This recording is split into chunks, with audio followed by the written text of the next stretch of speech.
All right, so we are going to start with our first unbiased pickleball paddle review. I'm just doing these for fun. Obviously, I might be the first or maybe only pro pickleball player who can give completely unbiased reviews of pickleball paddles because I'm never going to be sponsored by this company or this company for the rest of my pickleball career. I also have no discount code to share with you. I paid full price for this paddle, so yeah. So we're going to talk about the pros and the cons of this paddle. So one of the pros is definitely how powerful this paddle is.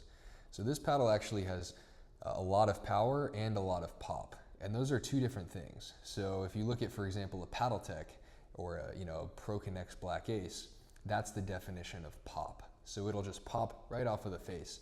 And power is a little bit different. That's for shots where you're loading up, you're activating all the dwell time, and you'll notice that there's a lot more power. For me personally, I feel like I can hit a serve or an overhead harder with a broken in Pro 4 than a Paddle Tech. But on an awkward counter or a shot where I can't really load up and activate all the dwell time in the paddle, I feel like a Paddle Tech gives me more power on those awkward counters. So for this paddle, I think it has a good combination of a great amount of pop. So if you're countering in an awkward spot, you're still gonna get the ball down and fast, but it has a lot of plow through power too. So when I hit a hard serve or a drive, I feel like I'm able to rip the ball with this paddle. Okay, so another pro is how gritty this paddle is. So this paddle is very gritty. I used this paddle for about 4 days until I started to notice the grit would wear down in the sweet spot, and then it slowly started to degrade in the sweet spot. But outside of that, I felt like the grit was, definitely a lot better than this paddle. On a Pro 4, you're gonna feel approximately 0 grit in the entire lifespan of the paddle. Right when it comes new, at least you know that it's not gonna lose much grit because it comes with no grit, the Yola that is. But this paddle, a lot of grit in the beginning, and then it starts to kind of wear down. Another pro of this paddle is the handle. So I think Selkirk makes good handles. I feel like the way that it feels in my hand is good. I can fit both hands on the paddle pretty nicely. I like hitting two-handers with it. And you're not really gonna have any issues with any QC stuff. I used a Selkirk for a long time. I almost had, and I went through hundreds of Selkirk paddles, and I had no issues ever with any handle pallets, any sort of issues with like a handle moving around or the butt cap becoming flimsy. That never happened for me in my entire career with Selkirk. With Yola, I've had about 10 Yolas. In 2 of them, I've had the handle pallet kind of come loose. I had an Agassi that I was using at the Cincinnati PPA where the handle pallet became flimsy, and then when I was hitting the ball, I kind of felt like it was moving around when I would make contact with the ball. So that, again, that's only 2 out of 10. I mean, the other 8 of them were totally fine. But that's something to keep in mind. I think Selkirk's QC in general is stellar. So that's another thing. Your handle's gonna be good. Grip tape looks all good. I haven't had any issues with the edge guard coming off. I know some people have had issues with the edge guard coming loose on their Boomstik, but I personally have not had that. So that's another pro. And again, yeah, the balance point of this paddle, I think, feels fantastic. So that's kind of a subjective thing, which is just how the paddle feels in your hand when you hold it. So this one, when I hold it in my hand, it's probably, in some part due to these MOI tuning weights that you have here and here, which are also semi-permanent. You can remove them. But for me, when I hold this paddle in my hand, it just feels right. It feels good. Kind of feels like I just want to go out there and play with it, which I think is, a key thing, because some paddles, the balance point, and basically the balance point is, how does it feel when you hold it? That's kind of a good way to look at it. And some paddles, the balance point, I'm like, I need to put some tape on this somewhere. Like it just feels, maybe it's too headlight, I have to put tape here or wherever. But when I use this paddle, I just threw an overgrip on it and played with it. I didn't put any lead tape anywhere, no tungsten tape anywhere. So that's definitely something to keep in mind. Not that there's anything against it. I mean, some people like to customize their paddles. Some people think it's fun to customize paddles and put a lot of tape on it. With the Yola Pro 4, I put tape here, and that's it. It's a little head heavy, so I don't like to put tape at the top. So it's fun to customize, but for me, I felt like this paddle wasn't really something you had to customize. I think that with these weights on it, if you are gonna put lead tape on this paddle, it should be down here at the throat as well. I think if you put tape up here, in addition to these weights, it's gonna be too head heavy for most people. It's already pretty, I wouldn't call it light in terms of swing weight. It's a 16 millimeter full foam paddle anyway. I mean, those tend to be on the heavier side of things.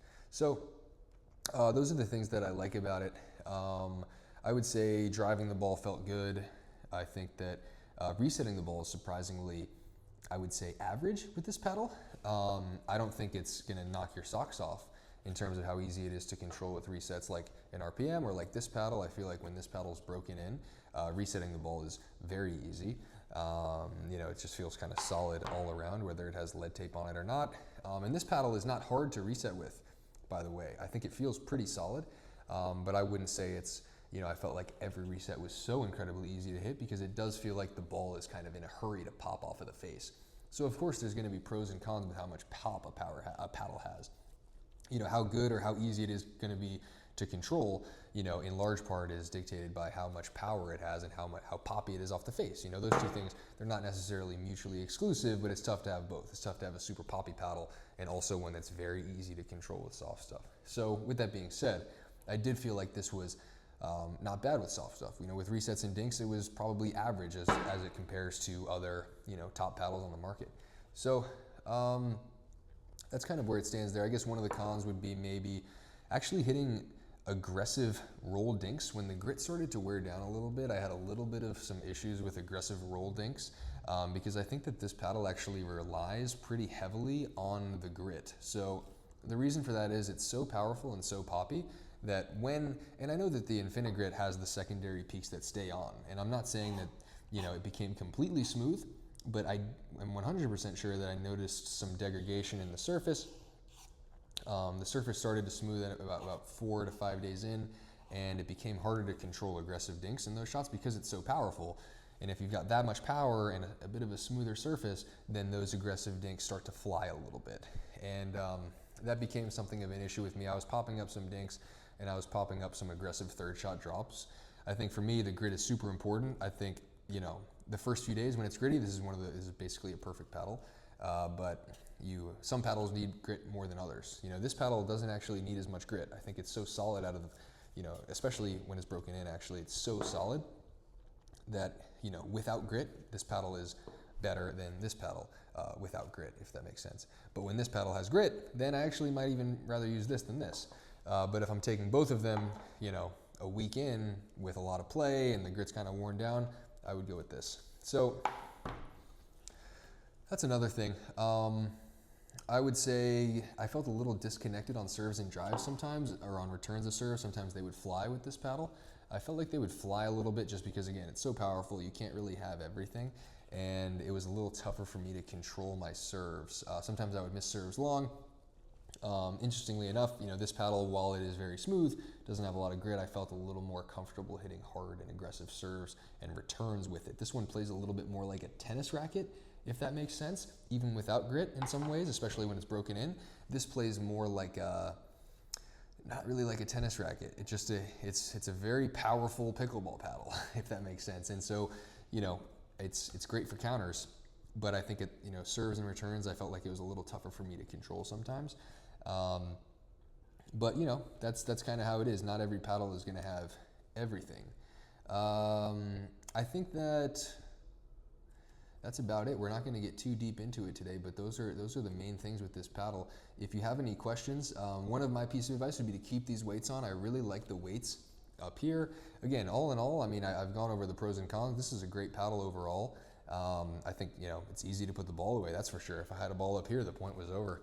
And it's definitely a fun paddle to play with. So you got to take that into account too. Like, I think when this is broken in, or no, this is already, it doesn't need to. I'm saying this, when this is broken in, this I would say is a better paddle overall, especially for my personal play style.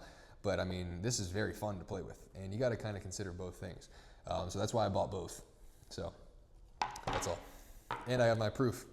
I have my authenticity, my Selkirk Labs certificate of authenticity. This is not a fake.